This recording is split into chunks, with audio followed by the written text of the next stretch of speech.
ഈ വീഡിയോയിൽ വളരെ ഇമ്പോർട്ടൻ്റ് ആയിട്ടുള്ള കുറച്ച് വിഷയങ്ങളാണ് നമ്മൾ നോക്കുന്നത്. അപ്പോൾ അതിൽ UNSC United Nations Security Council November 2025 Red ഫോർട്ടിൻ്റെ മുന്നിൽ നടന്ന ഒരു പൊട്ടിത്തെറി, ആ പൊട്ടിത്തെറിക്ക് നേതൃത്വം വഹിച്ചത് അൽ ഖ്വയ്ദയാണെന്നുള്ള കണ്ടെത്തൽ UNSC അംഗീകരിച്ചിട്ടുണ്ട്. ഇന്ത്യയും അതുമായിട്ട് ബന്ധപ്പെട്ട ഡോക്യുമെൻറ്റ്സ് കൃത്യമായിട്ട് സബ്മിറ്റ് ചെയ്തിട്ടുണ്ട്. അപ്പോൾ അതുകൊണ്ട് അൽ ഖ്വയ്ദയുടെ പേരിലാണ് ആ ആക്രമണം രേഖപ്പെടുത്തിയിരിക്കുന്നത്. ഇന്ത്യയുടെ എനർജി സെക്യൂരിറ്റിയുടെ ഭാഗമായിട്ട് തോറിയം എൻറിച്ച്മെൻറ്റ് ചെയ്ത് ഇത് 2047 മുമ്പായിട്ട്, അത് 2033 തന്നെ 5 റിയാക്ടറുകൾ തോറിയം കൊണ്ട് നമ്മൾ റൺ ചെയ്യുമെന്നുള്ള ഒരു ദൃഢപ്രതിജ്ഞ എടുത്ത് ഇന്ത്യ മുന്നോട്ട് പോവുകയാണ്. സ്മോൾ മൊഡ്യൂലാർ റിയാക്ടറുകളിൽ തോറിയം ഉപയോഗിച്ചുകൊണ്ട് നമ്മൾ പവർ പ്രൊഡ്യൂസ് ചെയ്യും. അതിന് വേണ്ടിയിട്ടുള്ള പദ്ധതിക്ക് തുടക്കം കുറിച്ചിരിക്കുകയാണ്. ചൈനയുടെ ലോങ് മാർച്ച് 7A എന്ന് പറഞ്ഞ റോക്കറ്റ് ലിഫ്റ്റ് ഓഫ് ചെയ്ത് കുറേ ദൂരം സഞ്ചരിച്ച് മിഡ് എയറിൽ പൊട്ടിത്തെറിച്ചിരിക്കുകയാണ്. അതോടൊപ്പം അതിൽ ഘടിപ്പിച്ചിരുന്ന സാറ്റലൈറ്റും നഷ്ടപ്പെട്ടിരിക്കുകയാണ്. വലിയ നഷ്ടമാണ്, വൻ ദുരന്തമാണ്. ലിഫ്റ്റ് ഓഫ് ചെയ്ത് 85 സെക്കൻഡ്സ് കഴിയുമ്പോഴാണ് ഈ പൊട്ടിത്തെറി സംഭവിച്ചത്. ചൈനയുടെ സാറ്റലൈറ്റ് 4B ആണ് അതിനകത്ത് ഇൻറ്റഗ്രേറ്റ് ചെയ്തിരുന്നത്. ശരിക്കും അത് സ്പേസിൽ ഇഞ്ചക്ട് ചെയ്തിരുന്നെങ്കിൽ ചൈനയ്ക്ക് വൻ വിജയമായി തീർന്നേനെ. ശരിക്കും ഇതൊരു സർവൈലൻസ് സാറ്റലൈറ്റ് ആയിരുന്നു. അതുകൊണ്ട് ചൈനയ്ക്ക് ഇത് വരുത്തി വെച്ചിരിക്കുന്നത് വൻ നഷ്ടമാണ്. കാരണം ഇത് വെറും സർവൈലൻസ് അല്ല, മിലിറ്ററി സർവൈലൻസിന് വേണ്ടിയിട്ട് അയച്ചു വെച്ച സാറ്റലൈറ്റാണ്. ഡെലാവെയറിൽ ഓഗസ്റ്റ് 15 ഇന്ത്യയുടെ ഇൻഡിപെൻഡൻസ് ഡേ സെലിബ്രേഷൻ്റെ ഭാഗമായിട്ട് അവർ സ്റ്റേറ്റ് ഹോണർ എന്നുള്ള രീതിയിലുള്ള ഒരു പ്രോഗ്രാമായിട്ട് അതിനെ മാറ്റിയിട്ടുണ്ട്. അപ്പോൾ അതവർ വിളിച്ചിരിക്കുന്നത് ഇന്ത്യ ഡേ എന്നാണ് അതിന് പേര് കൊടുത്തിരിക്കുന്നത്. ആ ഒരു ഡെലാവെയറിൽ ഇന്ത്യൻ ഇൻഡിപെൻഡൻസ് ഡേ സെലിബ്രേഷൻ്റെ ഭാഗമായിട്ട് ഇന്ത്യ ഡേ എന്നാണ് പേര് നൽകിയിരിക്കുന്നത്. ഇന്ത്യയും അമേരിക്കയും തമ്മിൽ സ്പേസ് മേഖലയുമായിട്ട് ബന്ധപ്പെട്ട് ഒരു അഡ്വാൻസ്ഡ് ഗ്രൂപ്പ് മീറ്റിംഗ് നടത്തിയിട്ടുണ്ട്. Civil space joint work group, അതുമായിട്ട് ബന്ധപ്പെട്ട മീറ്റിംഗ് ആണ് നടത്തിയത്. അമേരിക്കയുടെ അപ്പാഷെ ഹെലികോപ്റ്റർ, അമേരിക്കൻ ആർമിയുടെ ഹെലികോപ്റ്ററാണ് തകർന്നു വീണത്. ടെക്സസിലാണ് തകർന്നു വീണത്. 2 സോൾജേഴ്സ് അതിനകത്ത് കൊല്ലപ്പെട്ടിട്ടുണ്ട് ഈ അപ്പാഷെ ഹെലികോപ്റ്റർ തകർച്ചയിൽ. നോർത്ത് ഓസ്റ്റിൻ്റെ 60 മൈൽസ് അവേ അവിടെ വെച്ചിട്ടാണ് ഈ ഒരു അപകടം സംഭവിച്ചിരിക്കുന്നത്. അതായത് കഴിഞ്ഞ ദിവസം ബലൂചിസ്ഥാനിൽ ഒരു പ്രൊട്ടസ്റ്റിൽ പാകിസ്ഥാൻ ആർമി വെടിവെപ്പ് നടത്തി 20 ബലൂചിസ്ഥാനികളെ കൊലപ്പെടുത്തിയിട്ടുണ്ടായിരുന്നു. അതിനെ തുടർന്ന് വീണ്ടും ബലൂചിസ്ഥാൻ്റെ ഉള്ളിൽ പ്രതിഷേധം ആളിക്കത്തുകയുണ്ടായി. ഇപ്പോൾ പാകിസ്ഥാൻ്റെ പ്രധാനപ്പെട്ട പ്രശ്നം എന്താണെന്ന് പറഞ്ഞാൽ, പാകിസ്ഥാനിലെ അസീം മുനീർ ഇപ്പോൾ എന്താണ് തീരുമാനിച്ചിരിക്കുന്നത് പറഞ്ഞാൽ, പാകിസ്ഥാൻ്റെ സ്റ്റേറ്റുകളുണ്ടല്ലോ, ഇപ്പം നിലവിൽ പഞ്ചാബ്, സിന്ധ്, ഖൈബർ പഖ്തൂൺവ, അതേപോലെ POJK, അത് കഴിഞ്ഞാൽ ഇപ്പുറത്ത് ബലൂചിസ്ഥാൻ, ഇത്രയും മേഖലകളാണ് ഉള്ളത്. അപ്പോൾ ഈ സ്റ്റേറ്റുകളെ ഇപ്പം ചെറിയ ചെറിയ സ്റ്റേറ്റുകളായിട്ട് മാറ്റാനുള്ള പദ്ധതി. അതായത് നിങ്ങൾ ഒരുമിച്ചുള്ളത് കൊണ്ടാണല്ലോ ഞങ്ങൾക്കൊരു സെപ്പറേറ്റ് രാജ്യം വേണമെന്നുള്ള നിലയിലൊക്കെ നിങ്ങൾ നിൽക്കുന്നത്.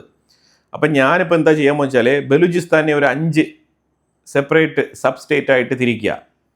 അതേപോലെ പഞ്ചാബ് പ്രൊവിൻസിനെയും കീറി മുറിക്കുക, സിന്ധ് അതിനെയും കീറി മുറിക്കുക, അതുപോലെ ഖൈബർ പഖ്തൂൺവ അതിനെയും കീറി മുറിക്കുക. ഇത്തരത്തിൽ ഞാൻ എല്ലാം തന്നെ സെപ്പറേറ്റ് ആക്കിയിട്ട് മൾട്ടിപ്പിൾ സ്റ്റേറ്റ്സ് ആയിട്ട് അവിടെ സ്പ്ലിറ്റ് ചെയ്യാൻ വേണ്ടിയിട്ടുള്ള തീരുമാനം.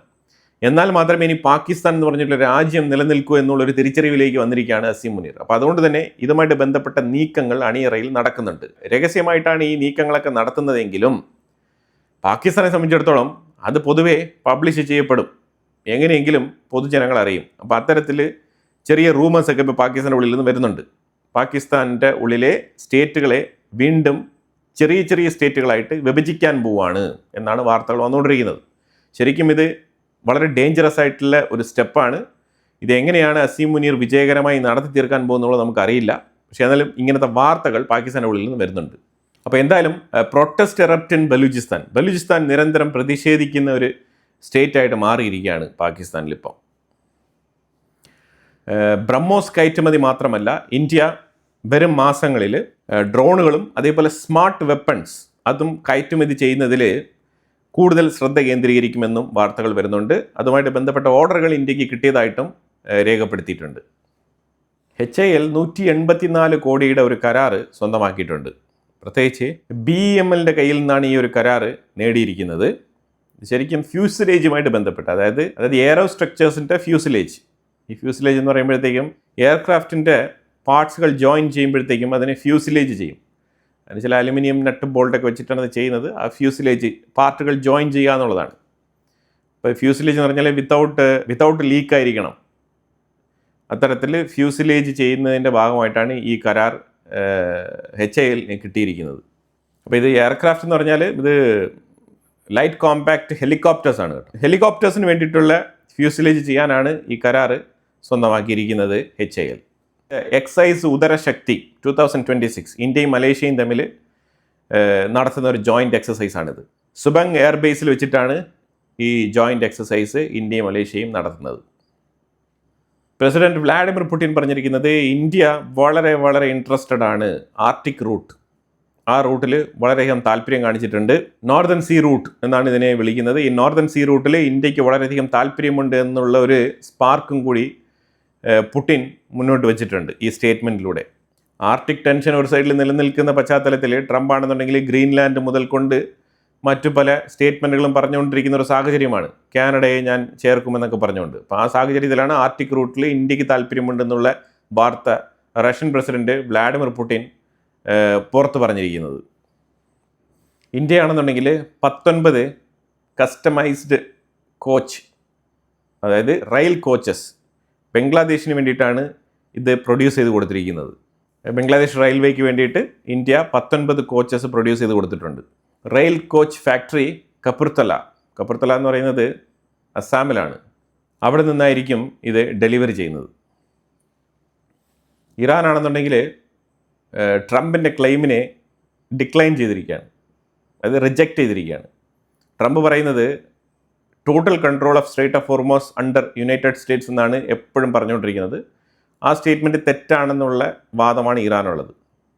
ശരിക്കും പറഞ്ഞാൽ രണ്ടുപേരും സ്ട്രെയ്റ്റ് ഓഫ് ഹോർമോസിൻ്റെ അവിടെ നിന്നിട്ട് മാറി മാറി ആക്രമണങ്ങൾ നടത്തിക്കൊണ്ടിരിക്കുകയാണ് കപ്പലുകൾക്ക് നേരെ. പക്ഷേ ഈ കപ്പലുകളെല്ലാം നിർഭാഗ്യവശാൽ മറ്റുള്ള രാജ്യങ്ങളുടെയാണ്. ഈ രണ്ടുപേരും ആക്രമണം നടത്തുന്ന കപ്പലുകളോ അല്ലെങ്കിൽ അതിൽ മരണപ്പെടുന്ന സെയിലേഴ്സോ ജോലിക്കാരോ ഇവരാരും തന്നെ ഇറാനികളോ അല്ലെങ്കിൽ അമേരിക്കക്കാരോ അല്ലെങ്കിൽ ഇസ്രായേലികളോ ഒന്നുമല്ല. ശരിക്കും ഈ മരണപ്പെടുന്ന ആൾക്കാരെല്ലാം തന്നെ മറ്റു രാജ്യങ്ങളിൽ പെടുന്ന ആൾക്കാരും ഈ കപ്പലുകളെല്ലാം തന്നെ മറ്റു രാജ്യങ്ങളുടെ അസറ്റുകളുമാണ്. അപ്പോൾ ഇവർ കോമഡി ഷോയാണ് അവിടെ നടത്തിക്കൊണ്ടിരിക്കുന്നത്.